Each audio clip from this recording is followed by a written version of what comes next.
Bueno, bienvenidas y bienvenidos. Hemos dejado unos minutitos para que la gente vaya aparcando porque hoy está especialmente complicado el aparcamiento por esta zona.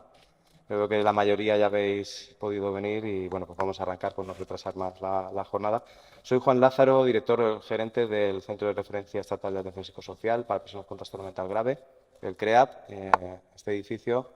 que, como la mayoría sabréis, pertenece al INSERSO, al Instituto de Mayores y Servicios Sociales,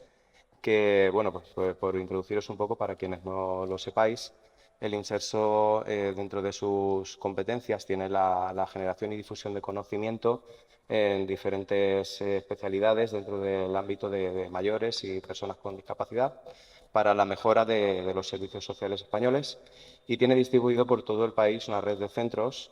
de los cuales 9 somos centros de referencia estatal, cuyo cometido es este, ¿no? El promover la investigación sobre, en este caso, sobre los trastornos mentales graves, en el caso del CREAP, diseñar, implementar y difundir buenas prácticas asistenciales y dar formación especializada y asistencia técnica a entidades y profesionales de la atención sociosanitaria para personas con problemas graves de salud mental. Estamos a una semana del Día Mundial de la Salud Mental y hoy celebramos esta jornada titulada Tendiendo puentes hacia la recuperación desde la rehabilitación psicosocial en salud mental, un título significativo para los profesionales del sector, ya que refleja la evolución de los modelos de atención desde el modelo de rehabilitación al modelo de recuperación en el que se focalizan actualmente las conceptualizaciones sobre cómo percibimos el potencial de las personas a las que acompañamos en su proceso vital y cómo percibimos actualmente nuestro trabajo.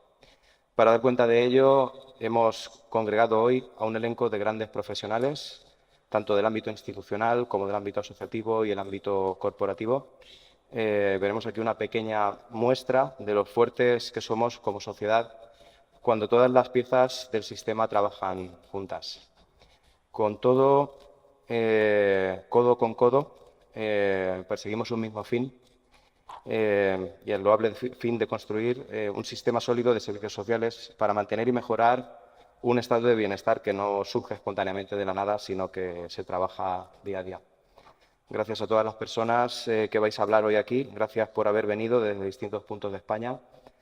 para permitirnos veros y escucharos en persona. Gracias también a los altos cargos, a nuestra subdirectora general de gestión, Patricia Saldaña,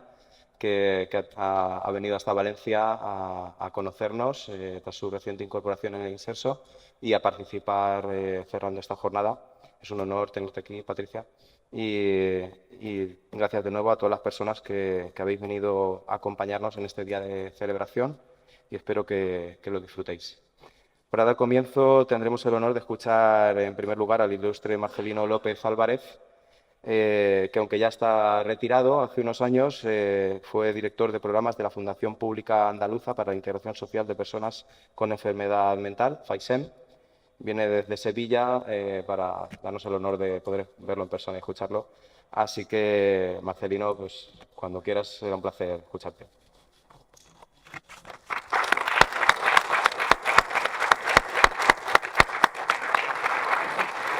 Espero que contextualice yo esto ahora. Bueno, pues buenos días. Gracias a los organizadores por haber pensado que podía tener sentido escucharme a mí aquí esta mañana. No sé si se arrepentirán de haberlo hecho, haber traído medio un abuelete aquí a contar historias, cuando lo que necesitamos son gente más joven como los que estáis ahí por intentar cambiar la situación. Bueno, mi idea era, si consigo manejar esto bien, hacer una presentación general que sirviese un poco de introducción a las jornadas, ¿no? La idea es que sirva algo que nos ayude a situarnos en el contexto histórico y en el contexto de la situación actual, analizando un poco qué significa eso de la rehabilitación psicosocial dentro del contexto de eso que llamamos atención comunitaria en salud mental, revisar un poco cuál ha sido la evolución en nuestro país en los últimos, desde los años de la transición al sistema democrático desde la dictadura. Llevamos ya unos cuantos años construyendo sistemas públicos de atención con contenido de rehabilitación psicosocial y la situación que hay hoy, y bueno, ayudarnos un poco a reflexionar sobre las cosas que podrían tener sentido en el futuro, si somos capaces de irlo construyendo entre todos y todas, ¿no? Que sirviese un poco de contexto para, sea discutible y polémico como todos son, pero por lo menos intentando dar una visión un poco general que sirva de contexto para el resto de las actividades de las jornadas. Hablar de rehabilitación psicosocial, como intento poner ahí en la transparencia, significa situarnos en el marco de las políticas públicas de salud mental que desde el final de la Segunda Guerra Mundial, desde mediados del siglo pasado, vienen desarrollándose en distintos países de lo que solemos llamar el Occidente desarrollado y ligados a un concepto clave que es el de la atención comunitaria, eso que llamamos atención comunitaria en salud mental. Yo y alguna otra gente, evidentemente no solo yo, consideramos que eso que llamamos atención comunitaria es realmente algo muy serio, es decir, no simplemente es una orientación más, sino utilizando palabras de la filosofía de la ciencia, yo creo que deberíamos estar hablando de un paradigma tecnológico, es decir, un modelo que ha servido de orientación para muchos cambios en distintos lugares del mundo, en un terreno que es el terreno de la tecnología. Solemos pensar que la tecnología solo tiene que ver con aparatos, con electrónica. Hay una tecnología social, una tecnología de intervención psicosocial que se basa en las ciencias, pero que tiene aplicaciones técnicas coherentes y pensamos que la atención comunitaria es un modelo en ese campo de la intervención social. Ahí se desarrolla, decíamos, a partir de la Segunda Guerra Mundial en distintos países del mundo. Hay maneras distintas de conceptualizarlo. Yo creo que para mí se resume en torno a 4 líneas que son las que pone ahí. La primera, claramente, que si hablamos de atención comunitaria en salud mental, estamos hablando de un enfoque de salud pública. ¿Y eso qué significa? Significa que más allá de lo que es una consulta privada en la atención a una persona, estamos hablando de un compromiso de los servicios públicos con territorios y poblaciones concretas, con criterios de epidemiología, con criterios de prioridad epidemiológica, que no significa más que tenemos que atender primero al que tiene más necesidad y no al que vive más cerca, al que tiene más dinero o al que tiene más capacidad de solicitar atención. Ese enfoque de salud pública es clave en la atención comunitaria. El segundo tiene que ver con la manera de entender los problemas de las personas que tienen problemas de salud mental, sobre todo eso que llamamos trastornos mentales graves. No estamos hablando de gente que tiene únicamente síntomas que generan no sé qué tipo de distorsión, estamos preocupándonos por una visión completa de la persona en el entorno y con un objetivo de mejorar la funcionalidad social que de alguna manera se asocia a esos dos conceptos, esos dos objetivos clave de la atención comunitaria, que son la recuperación y la ciudadanía, ¿no? La inclusión social como ciudadanos y ciudadanas. En tercer lugar, y está claro, la atención comunitaria rechaza las instituciones asilares, las instituciones manicomiales, los hospitales psiquiátricos, los lugares sobre los que pivotó la asistencia y sigue pivotando en muchos lugares, y habla de redes de servicios sanitarios y sociales organizados dentro de la comunidad y organizados dentro de los sistemas públicos de atención sanitarios y sociales y no de manera independiente y aislada. Y en cuarto lugar, si hablamos de atención comunitaria, hablamos de trabajo en equipo. Es decir, hablamos de equipos multiprofesionales en distintos sectores de atención, pero no solo de los equipos profesionales, hablamos de las personas directamente afectadas, los usuarios y las usuarias, las familiares, el entorno, es decir, hablamos de esa colaboración intersectorial, multiprofesional y multiagencia, si decimos así. En realidad, luego esos sistemas se han desarrollado más en algunos países que en otros. En general, predominan en la mayor parte de los casos modelos mixtos que siguen manteniendo viejas instituciones y algunas nuevas. Y, en general, volveremos luego a hablar un poco del tema con el predominio en la atención de eso que llamamos reduccionismo biológico o reduccionismo médico a la hora de entender los problemas e intentar resolver los problemas de las personas. Dentro de ese contexto, hablamos de rehabilitación psicosocial para referirnos a un movimiento multiforme, con muchas facetas, con muchos aspectos, algunos intentaremos resumir ahora, que normalmente la gente suele situar el origen de eso que llamamos rehabilitación psicosocial en movimientos desarrollados en Estados Unidos, fundamentalmente articulados en torno a algunas cátedras, universidades, con grandes popes, autores de manuales que todos hemos aprendido y que seguimos todavía intentando aprender, como pone ahí el de la Universidad de Los Ángeles con Robert Lieberman, o el del Centro de Rehabilitación Psicosocial de Boston con Miriam Farkas y Anthony, o alguien menos conocido aquí, pero no menos importante, que es Mark Spivak, que estuvo en Estados Unidos y luego en Israel, que son grandes equipos que empezaron a criticar la situación de la asistencia psiquiátrica en los Estados Unidos, las insuficiencias y los errores de un proceso de desinstitucionalización que allí llevó a que en menos de 20 años saliesen más de 500 personas de hospitales psiquiátricos para vivir en un contexto que Estados Unidos no se caracteriza precisamente por tener una red de servicios sanitarios sanitarios ni sociales públicos y con algunas cosas positivas, pero también con algunos errores. Y desarrollar servicios de manera, digamos, un poco separada o independiente del resto de la atención sanitaria y social. Y a veces olvidamos que paralelamente en la Unión Europea hay experiencias de cambio, de rehabilitación, que mantenían relaciones con ellos, pero que son formalmente independientes, que han ido desarrollando modelos de atención más integrados en los servicios públicos, sanitarios y sociales, como son, por ejemplo, los equipos ingleses de John Wing o de Douglas Bennett, después de Michael Sepper, o los de Ruud Schompi en Suiza, o los finlandeses, fundamentalmente de Irjo Alanen y su programa de tratamiento comunitario de la esquizofrenia. Y olvidamos también, y no deberíamos hacerlo,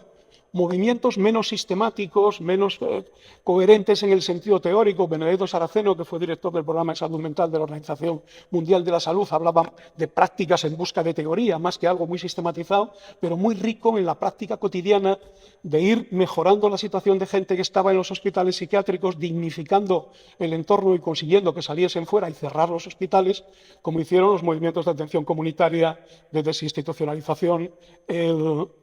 italianos, coordinados por el movimiento Psiquiatría Democrática, que recordamos todos la figura de Franco Basaglia. Es decir, de alguna manera desarrollaron procedimientos menos técnicos, menos sistematizados, más integrados en el trabajo cotidiano de los servicios, en esforzarse por facilitar la ciudadanía y la recuperación de las personas. Para entender qué significa eso de la rehabilitación psicosocial, intentando no alargarnos mucho en la historia, yo creo que hay distintos aspectos. Habría que señalar dos cosas. Una, que utilizamos el término rehabilitación psicosocial como si fuese una única cosa. Hablamos a veces de la rehabilitación, cuando en realidad, cuando hablamos de rehabilitación psicosocial, podemos estar hablando de cosas distintas, que tienen matices diferentes. Yo recuerdo, y pone ahí a un especialista en salud pública finlandés, Irjo Alanen, Anu Vuori, se me olvida el nombre del finlandés, que hace muchos años planteó, cuando empezó a hablarse de atención primaria de salud, planteó que la atención primaria de salud podía entenderse a la vez como una filosofía, como una estrategia, como un nivel de atención, como un paquete de programas y como un tipo de profesionales. Y yo creo, veremos ahora luego un poquito más detalle, que la rehabilitación psicosocial nos pasa lo mismo. Es decir, podemos estar hablando de rehabilitación psicosocial para hablar de una filosofía, para hablar de una estrategia, para hablar de un nivel de atención, para hablar de un tipo de profesionales y para hablar de un tipo de programas. Y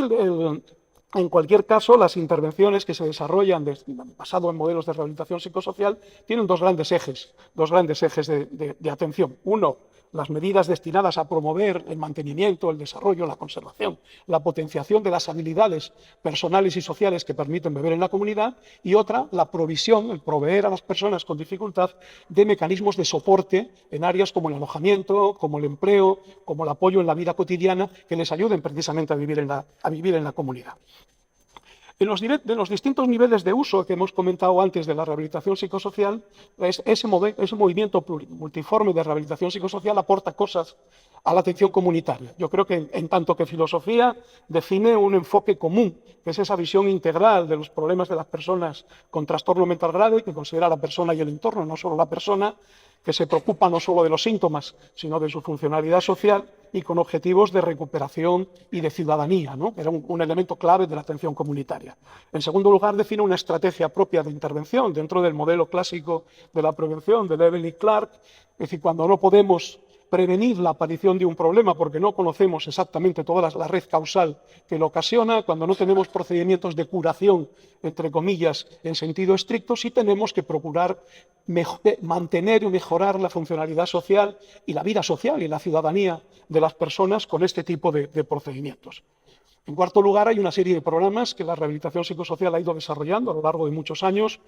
por estudios en distintos países y en distintos contextos que muestran que ese tipo de programas funcionan, que sirven para lo que estaban diseñados y que ayudan claramente a las personas. Y ha desarrollado una red de profesionales con mayores o menores niveles de especialización, algunos cada vez más especializados, que hay que integrar en los equipos multiprofesionales de la atención comunitaria. Es decir, en todas esas cosas la rehabilitación psicosocial forma parte de la atención comunitaria y aporta cosas importantes a la atención comunitaria. Y luego en el contexto de los contextos europeos, donde hay redes de servicios, ya no es como en Estados Unidos, se montan redes específicas paralelas de rehabilitación, sino que se integran los servicios tanto en el sector sanitario como en los sectores sociales en general. En la mayor parte de los lugares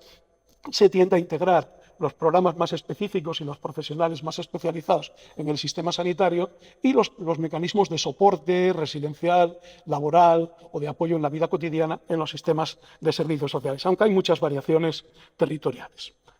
Si entramos un poco en repasar brevemente la situación en España, veníamos, los que ya somos un poco mayorcitos, veníamos de una situación absolutamente inadecuada, ¿no?, por llamarlo con palabras políticamente correctas, ¿no?, heredada de la dictadura. Aquí lo que había en 1900, cuando en el momento de la transición a la democracia, eran grandes instituciones, hospitales psiquiátricos. Es verdad que no teníamos tantos como en otros países europeos, pero había no menos de 40.000, 45.000 camas en hospitales psiquiátricos en el conjunto del territorio español. Había unas consultas ambulatorias de neuropsiquiatría de la Seguridad Social que no servían para nada, era lo único que ofrecía la Seguridad Social. Un señor o señora atendía con título de neurólogo y de psiquiatra, se supone, a personas con problemas neurológicos y psiquiátricos, dedicándole 1 hora y media o 2 horas para ver 30 o 40. Es decir, había una escasez absoluta de personal y, sobre todo, una escasa diversificación. Había psiquiatras en un lado y personal auxiliar, en la mayor parte de los casos con función custodial en los hospitales psiquiátricos, muy pocos psicólogos, psicólogas clínicas, terapeutas ocupacionales, enfermeros, trabajadores sociales. Es decir, toda esa historia no estaba y los modelos que se podían desarrollar de trabajo desde ahí eran fundamentalmente modelos custodiales, represivos y, como mucho, de utilización, mejor o peor, de la psicofarmacología. En el momento de la transición, en 1984, el Ministerio de Sanidad, que está construyendo un sistema, lo que luego sería el Sistema Nacional de Salud, como agregación de los servicios de salud de las comunidades autónomas, encarga una comisión ministerial, coordinada por Toño Espino, que hace un informe que entrega en 1985 y parte de las conclusiones de ese informe se plasman en el capítulo 20 de la Ley General de Sanidad, que se aprueba en el 86 y que sigue vigente en gran parte. Aparte de muchas cosas interesantes que había, en el tema de la rehabilitación, tanto la ley habla de la necesidad de rehabilitación, de la coordinación con servicios sociales, pero no define en absoluto qué es lo que había que hacer en rehabilitación, qué servicios debería haber, cómo se debería coordinar con servicios sociales, qué tenían que hacer los servicios sociales. Es decir, deja eso un poco en el aire, igual que deja en el aire el tema de los hospitales psiquiátricos, que aunque el informe de la Comisión Ministerial hablaba de superarlos, la Ley General de Sanidad no lo dice. A partir de ahí hay un desarrollo evidentemente muy desigual en las comunidades autónomas. Es decir, en cuanto a la superación de los hospitales psiquiátricos, Asturias y nosotros en Andalucía optamos entonces por suprimirlos y a lo largo de varios años de trabajos hemos ido cerrando. Asturias cerró el que tenía y nosotros cerramos los 8 que había, uno en cada una de las provincias, el último en el año 1999. La mayor parte de las comunidades autónomas hicieron modelos mixtos. Cataluña y Euskadi apostaron por seguir manteniendo los hospitales psiquiátricos, remodelándolos. En Euskadi ha ido disminuyendo un poco las camas. Cataluña yo creo que ni siquiera, yo creo que incluso ha potenciado algunas de ellas. Y el resto de las comunidades autónomas lo que hay son modelos mixtos, ¿no? Con hospitales que se siguen manteniendo. Es verdad que a veces con operaciones con buena remodelación, pero también de maquillaje administrativo. Ya no se llama, hay algún sitio donde ya no se llama hospital psiquiátrico, sino residencia asistida, o parque sanitario de no sé qué, o complejo hospitalario de no sé qué más, pero siguen estando en los mismos sitios. Algunos se han sacado y se han pasado a servicios sociales, pero en muchos sitios siguen estando los hospitales poco más o menos como estaban. Sigue habiendo no menos de 15.000 camas en hospitales psiquiátricos, en instituciones psiquiátricas monográficas en estos momentos. En cuanto al desarrollo de sistemas alternativos, ¿no?, la historia también ha sido muy desigual. Y en cuanto al desarrollo de dispositivos de rehabilitación, pues yo creo que hay dos comunidades que de alguna manera han ido un poco por delante en el desarrollo de sistemas de atención, que tienen cosas diferenciadas, pero tienen una gran parte de cosas comunes, aunque la terminología no sea la misma y algunos aspectos de la estructura y del funcionamiento no sean los mismos. Una es la Comunidad de Madrid. La Comunidad de Madrid optó por establecer una red específica de rehabilitación, la Red Pública de Atención Social a Personas con Enfermedad Mental Grave y Duradera. Tiene una red amplia, vemos en la parte de abajo, se pueden ver el tipo de recursos que había, los últimos datos que ha hecho la Consejería. No pone personas atendidas, pone plazas, pero bueno, hay 29 centros de rehabilitación psicosocial, 28 pequeñas residencias, 25 pisos supervisados, 38 equipos de apoyo social comunitario, 30 centros de rehabilitación laboral, 33 centros de día de soporte social. Es decir, de alguna manera hay una red tanto de servicios de rehabilitación específicos como de sistemas de apoyo en la residencia, en el empleo, en la vida cotidiana. Está planificada y financiada desde el sector público, por parte de la Consejería de Familia, Juventud y Asuntos Sociales, pero tiene una gestión privada concertada. Y cuenta con personal especializado, incluso psicólogos que han tenido la calificación de psicólogos clínicos. Para mí, en mi opinión, discutible como todas, bueno, hay una parte que no es discutible. Yo creo que su funcionalidad es excelente, yo creo que nadie tiene muchas dudas de que eso sea así, aunque desgraciadamente en este país no somos muy dados a evaluar lo que hacemos, porque así nos va. Deberíamos haber hecho una evaluación mucho más sistemática de lo que se está haciendo, pero en cualquier caso todo el mundo tiene claro que los servicios de rehabilitación de la Comunidad de Madrid funcionan de manera bastante razonable. Para mí, la inclusión de las unidades de rehabilitación fuera del sistema sanitario me parece un error, pero esa es una opinión mía discutible como muchas otras. La otra comunidad autónoma que conozco mejor, porque he dedicado una parte importante de mi vida profesional a los cambios ocurridos en ella, desde el sistema sanitario primero y desde la Fundación Pública Faisén después, es Andalucía. En Andalucía se optó por montar por separado los servicios sanitarios y los sociales, en sentido amplio. Las unidades de rehabilitación forman parte del sistema sanitario, se integran en los servicios territoriales de salud mental, en las unidades de gestión clínica de salud mental. Hay, como pone ahí, 9 unidades con 300 plazas, y los recursos de apoyo social dependen de una fundación pública, la Fundación Pública Andaluza para la Integración Social de Personas con Enfermedad Mental, FAISEN, que depende de las consejerías de salud, de asuntos sociales y de empleo, que tiene un personal que no es sanitario, que no tiene especialización sanitaria y que, bueno, tiene una red de recursos muy parecida a la de Madrid, aunque tiene nombres distintos. CAB 58 Casas Hogar, no llamamos mini residencias, sino Casas Hogar, 173 viviendas supervisadas. Bueno, en el empleo, aparte de servicios de orientación y apoyo al empleo en el mercado ordinario, hay una red de empresas sociales. Había 9, pero se están uniendo en una única organización que se llama UNEI. Y queda solo una en Jaén que no se ha terminado de integrar, donde hay 1.300 personas trabajando, de las que la mitad son a tiempo completo, de las que la mitad son personas con trastorno mental grave. En mi opinión, ¿qué le voy a decir? Si algo ha tenido que ver con la historia, me parece que la organización global es razonable, pero sí que creo que las unidades de rehabilitación son escasas, bastante menos que en la Comunidad de Madrid, y que el funcionamiento de los programas de rehabilitación en los servicios sanitarios es bastante variable, con algunos sitios escaso o muy discutible. En el resto hay un desarrollo muy desigual en las distintas comunidades autónomas, es decir, que en algunos territorios incluso se llega a decir que como hay hospitales psiquiátricos tampoco hacen falta recursos residenciales o recursos de ocupación del día a día. Algunos han seguido modelos como el de la Comunidad de Madrid, otros, desgraciadamente, en mi opinión, han seguido modelos, yo creo, bastante inadecuados, más custodiales que otra cosa, y en general el desarrollo cuantitativo es escaso, ¿no? Pero pensábamos, los optimistas, yo todavía sigo siéndolo, pensábamos que el sistema para la autonomía y la atención a la dependencia iba a solucionar este tipo de problemas. A mí me pareció un avance importante el sistema para la autonomía, pero en el tema de las personas con enfermedad mental, con trastornos mentales graves, lo siento, también es mi opinión, creo que no ha servido de mucho más allá de dedicar dinero y algunos recursos, pero en general no tiene un modelo organizativo claro para las personas con enfermedad mental, con trastorno mental grave. Tiene bastantes problemas de despliegue cuantitativo y no tiene un modelo funcional, no tiene un modelo de relación con los servicios de salud mental, creo que en la mayor parte de los sitios. Yo creo que esa es una carencia que el sistema es un sistema importante y yo creo que útil, debería mejorar. Y luego, en conjunto, todo esto se ha visto afectado también por la crisis económica de los años 2008 a 2014 y por las diferencias de funcionamiento de las comunidades autónomas, con algunos intentos en algunos lugares de desmantelar servicios públicos. Sí, ya por encarar la tercera parte y ir acercándonos al final, tratamos de hacer una valoración de la situación relacionada con la salud mental, sobre todo en aquello que se aplica a personas con trastorno mental grave. También insisto en que estoy hablando de mi opinión personal, que pretende ser fundada, pero que evidentemente también es objeto de discusión. Yo creo que hay una constatación que es clara, que no tiene mucha discusión. Yo creo que la situación de las personas con trastorno mental grave sigue siendo problemática, por decirlo con el lenguaje políticamente correcto, ¿no? Es decir, yo creo que están lejos en el conjunto del Estado de recibir la atención que necesitan, ni la que teóricamente podrían recibir en función de lo que conocemos en términos científicos y tecnológicos en este campo, ni en términos clínicos, ni en términos organizativos o institucionales. Y siguen siendo afectadas por el estigma y la discriminación. Han mejorado la situación con relación, evidentemente, con la que teníamos en la dictadura y con lo que teníamos al principio de los años, pero yo creo que seguimos teniendo un problema importante, siguen teniéndolo estas personas y seguimos teniéndolo los que nos preocupamos y nos ocupamos de ellas. Hablando de tendencias en esta historia, brevemente, yo creo que la orientación profesional, también insisto en lo que digo es discutible, pero bueno, uno tiene ya muchos años y tiene su opinión y se pueden discutir, pero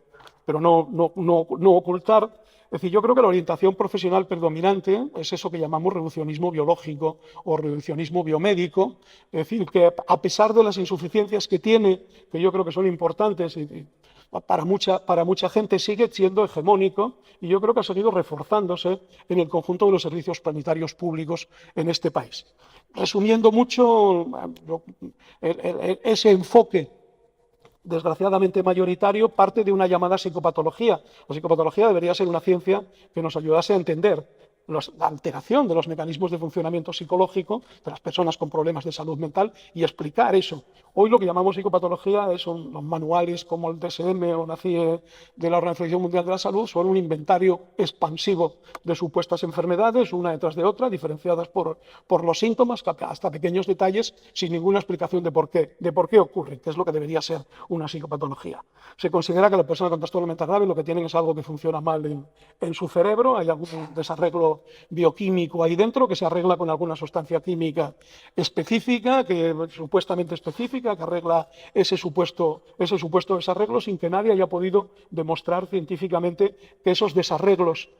hay alguna alteración que se encuentra en el funcionamiento del sistema nervioso central de personas con trastorno mental grave, pero nadie puede explicar ese desarreglo por falta de una sustancia que se arregla con una medicina. Y sin embargo, eso es lo que seguimos haciendo en la mayor parte de los casos, ignorando las vivencias de la persona, los mecanismos de manejo de los problemas que tiene la persona, el funcionamiento del entorno, eso que llamamos determinantes sociales, que tiene algo que ver y no solo lo que pasa en la cabeza de cada una de las personas con problemas. Y pretende además, y está consiguiéndolo en términos de opinión pública, pese a estar muy dependiente de la industria farmacéutica, que es la que controla de alguna manera la investigación, la formación y el marketing, la información que se da a la población y a los profesionales, pretende que nos creamos que esa es la única medicina basada en la evidencia, aun cuando la evidencia que hay en muchas de esas cosas es bastante discutible. Hay movimientos críticos. De nuevo, vuelvo a decir que estoy expresando mi opinión. Yo creo que hay movimientos críticos importantes que intentan contrarrestar esta tendencia, pero yo veo con preocupación que algunos de esos movimientos críticos con el reduccionismo biomédico pretenden superar el reduccionismo biomédico y abandonar el reduccionismo biomédico, pero a mí me da la impresión de que a veces abandonan no solo el reduccionismo biomédico, sino partes importantes de la práctica profesional. Yo, como pone ahí al final, creo que en muchas ocasiones se corre el riesgo, utilizando una metáfora conocida, de tirar el niño con el agua sucia de la bañera. Es decir, hay muchas cosas que tenemos que cambiar en esa orientación, pero no abandonar todas las cosas que hemos ido aprendiendo a lo largo de mucho tiempo y que hemos ido desarrollando, que tienen una base importante. Hay algunas afirmaciones escuchadas, son textuales, escuchadas en algunos lugares, que a mí me llaman la atención. Las enfermedades mentales no existen, son solo construcciones sociales. Lo que son construcciones sociales son nuestras teorías, es decir, los trastornos son los que están ahí en la realidad. Es decir, los conocimientos científicos no sirven porque esos son solo un relato más, es decir, no importa, tienen la misma categoría que cualquier otra cosa. Los procedimientos técnicos, incluyendo en algún sitio explícitamente los de rehabilitación psicosocial, algunos dicen que no sirven para nada cuando no son formas de tortura, y la función de los profesionales es únicamente acompañar a las personas, se supone que sin hacer nada más. Yo creo que ahí esto que enlaza con, para mí, el irracionalismo del posmodernismo y con algunas de las cosas que en su día dijeron la antipsiquiatría, que luego en la práctica sirvió de nada o sirvió de muy poco, yo creo que paradójicamente para reformar, a pesar de la crítica que hacían, que era razonable, pero nunca mostraron nada razonable, sobre todo los ingleses, Elaine Cooper o Thomas Szasz. Se suele incluir dentro de la antipsiquiatría erróneamente al movimiento de psiquiatría democrática, Franco Basaglia, que él decía que no era antipsiquiatra y que sí estaban comprometidos con la atención pública. Yo creo que recordar ese tipo de cosas, insisto, me suena un poco a tirar el niño con el agua sucia de la bañera. Y por último, hay movimientos no solo profesionales, sino movimientos asociativos de personas directamente afectadas, además de los familiares, que yo creo que son un elemento clave e importante en este contexto y de cara al futuro, que tienen una presencia creciente y yo creo que además crecientemente consistente, crítica con la situación, aunque a veces algunos de ellos puedan, en mi opinión, caer en algunas de los que yo considero errores de las posiciones de algunos movimientos críticos. El contexto general no permite tener muy claro hacia dónde vamos a ir, ¿no? Yo cito una frase, luego la comentamos un poco más extenso al final, del historiador Josep Fontana en su último libro, que decía: el futuro es un país extraño, ¿no? Es decir, no tenemos muy claro esa idea de progreso que parecía que íbamos mejorando progresivamente, no está tan clara, no sabemos muy bien hacia dónde vamos. Parece haber una perspectiva relativamente interesante. Yo creo que por primera vez el Ministerio de Sanidad tiene una figura que se encarga precisamente de los temas de salud mental, aunque las competencias del Ministerio no son muchas. Es decir, hay un comisionado, en este caso una comisionada, Belén González, de salud mental dentro del Ministerio, que tras la experiencia desgraciada del COVID, es decir, la opinión pública parece ser cada vez más consciente de la necesidad de impulsar servicios sanitarios públicos, especialmente atención primaria y salud mental, pero también es verdad que los problemas que salen a la opinión pública no suelen ser los de las personas con trastorno mental grave, sino que la gente suele estar más preocupada por los trastornos más comunes, la depresión, la ansiedad, los problemas de la adolescencia, el suicidio, que realmente es un problema grave, pero no se habla tanto de la necesidad de seguir atendiendo a personas con trastorno mental grave que también se han visto de alguna manera negativamente afectadas por la crisis de los sistemas sanitarios públicos. Y tampoco hasta ahora han tomado, ni a nivel de sanidad ni a nivel del sistema para la dependencia, en mi opinión, demasiadas decisiones que sean útiles, al menos de manera inmediata, de alguna manera también influidos por la descentralización de los servicios. De cara, yo no soy adivino, no tengo una bolita mágica para ver por dónde va el futuro, pero sí para por lo menos plantear por donde yo creo que deberían ir las cosas. Yo creo que es importante, a lo mejor es una opinión de un abuelete, es decir, enfatizar algunos supuestos, algunos planteamientos básicos de carácter general antiguos, ¿no? Es decir, que yo creo que siguen teniendo vigencia. Uno, lo decía antes, es el carácter real, no de mera construcción social, de lo que llamamos trastornos mentales, sobre todo trastornos mentales graves. Construcción social son nuestras teorías, pero ahí hay una realidad real de sufrimiento de las personas que tenemos que conocer, que tenemos que aprender, que no podemos dejar de lado como tal. La necesidad de la inadecuación del reduccionismo biomédico, pero también de algunas posiciones críticas, como hemos comentado antes. La necesidad, yo creo que es evidente, del incremento de los recursos públicos, pero claro, yo ahí creo que necesitamos más recursos públicos, sanitarios y sociales, pero para hacer cosas distintas.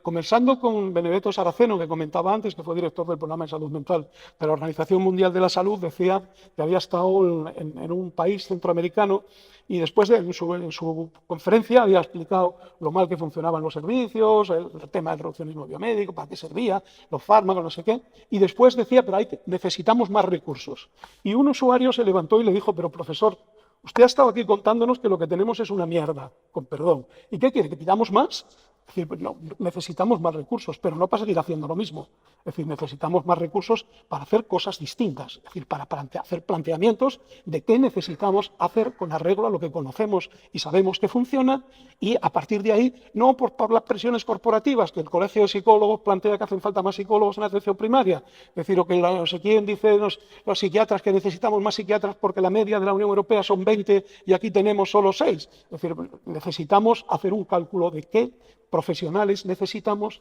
para hacer cosas que tenemos que hacer, no para seguir repitiendo lo mismo que hacíamos. Y luego la necesidad de integrar lo que hacemos desde el punto de vista teórico en la psicopatología, no solo lo que pasa en la cabeza de las personas, sino los contextos en los que las personas viven, con la importancia cada vez mayor de eso que llamamos determinantes sociales, y también en términos de actuación, no solo una perspectiva profesional, sino un trabajo en equipo y en colaboración entre profesionales, usuarios, familiares y agentes del entorno. Yo creo que hay algunas cosas clásicas que hay que asumir. Yo creo que sigue siendo válido el paradigma de la atención comunitaria, es decir, y con un componente importante de rehabilitación psicosocial que hemos intentado resumir antes. Yo creo que hay que integrar de manera diferenciada los servicios en los correspondientes campos sanitarios y sociales. Hay cosas que hay que enfatizar, la perspectiva de salud pública y el papel estratégico de atención primaria, también en nuestro caso. El papel central en sanidad de servicios territoriales, no tanto de servicios, o no solo de servicios muy especializados, sino de servicios territoriales, los centros o equipos de salud mental comunitario como núcleo de la atención territorial del sistema, la importancia del sistema para la autonomía y la atención a la dependencia, que parece que ha abierto un campo importante e indiscutible, pero que hay que mejorar muchas de las cosas que hace, y luego la coordinación intersectorial imprescindible de servicios sociales, servicios de empleo, servicios sanitarios, servicios educativos y tal. Y luego que hay que integrar muchas cosas en esa perspectiva de la atención comunitaria que no estaban cuando se formularon los principios de la atención comunitaria hace unos cuantos años. El papel importante cada vez mayor de los movimientos asociativos independientes y sus funciones dentro de la atención comunitaria, los componentes personales que están implícitos en ese concepto, en ese objetivo de recuperación y sociales del objetivo de ciudadanía, la corrección de las asimetrías de poder que siguen estando entre profesionales y personas usuarias y el respeto escrupuloso a los derechos humanos. Yo creo que todo eso debería hacerse sobre la base de un nuevo consenso entre profesionales, usuarios, familiares, entorno social, que respete las cosas que hay que respetar, pero no ignore la complejidad de este tipo de problema con soluciones aparentemente fáciles. Para acabar, en este marco, yo creo que eso que llamamos rehabilitación psicosocial, de alguna manera es una contribución importante a la atención comunitaria. Refuerza en términos de consideración de los problemas, la consideración compleja de los problemas de salud mental de las personas con trastornos mentales graves, con modelos de vulnerabilidad que tratan, y esa sí es una evolución, eso sí es un avance en psicopatología, que tratan de situar los problemas de las personas con trastorno mental grave de alguna manera en la interacción, en los procesos de interacción entre la susceptibilidad personal, las habilidades de manejo y los factores positivos y negativos del entorno. Desarrolla estrategias de intervención que tratan de mejorar la funcionalidad personal y los mecanismos de protección del entorno en el que las personas viven, sobre la cooperación activa entre profesionales, personas afectadas directamente y personas del entorno, y marca esos objetivos de recuperación de ciudadanía y de inclusión social, y no solo de control de síntomas. Aporta procedimientos técnicos, aporta un paquete de programas que tienen evidencia empírica importante y que forman parte ya del inventario de programas que tienen que desarrollar los servicios sanitarios y sociales con personas con trastorno mental grave, y añade un grupo importante de profesionales especializados. Yo creo que todas esas cosas están en el marco de la rehabilitación psicosocial y son una aportación importante a la atención comunitaria. Para terminar, bueno, dos frases que a mí por lo menos me ayuden a situar de alguna manera lo que deberíamos hacer en el futuro en términos muy generales. Una es la que decía de Josep Fontana, este historiador catalán muerto hace muy pocos años, que decía que esa idea de que el progreso era algo continuado, que iba un poco por su propio camino siguiendo, yo creo que se ha acabado, si es que alguna vez existió, que el futuro es un país extraño que hay que conquistar, que hay que descubrir y que hay que conquistar. Y para descubrirlo y conquistarlo, a mí me sigue siendo útil la frase de Antonio Gramsci, el político y filósofo italiano, que decía que había que moderar el pesimismo de la inteligencia con el optimismo de la voluntad, o al revés, el optimismo de la voluntad con el pesimismo de la inteligencia. Espero que no se hayan aburrido demasiado escuchando este rollo, y muchas gracias.